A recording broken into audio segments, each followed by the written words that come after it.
wa mwana w'imbwa Ngambe kwa mwaswa ugiye kwibaye Wimbwira kufata mvuye mwaswa ibitoki byacu zo bimaze bafatwa imirika bihindagira kabwera bwere Hari imari narufata gutema huko nemye cyagi kateme kibitse ngabikinisha mita nkuvuna wo karindagiraho wambwa hari n'umuntu watwara ibishingo wewe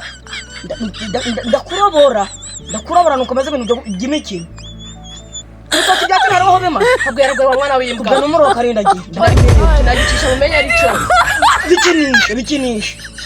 ngarakongeza wewe wigeze igisamba cyo kumaho abantu bafite tekinike basigaye bariba nijoro wewe wigeze igisamba cyo kumaho ubu ndakwifatira ndakunigagura ntabwo urancika imari madi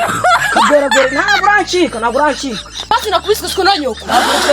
kubitwe n'inkuba itagira amazi kubitwe n'iya saa cyenda wasanga ari wongeye gusozereza kuri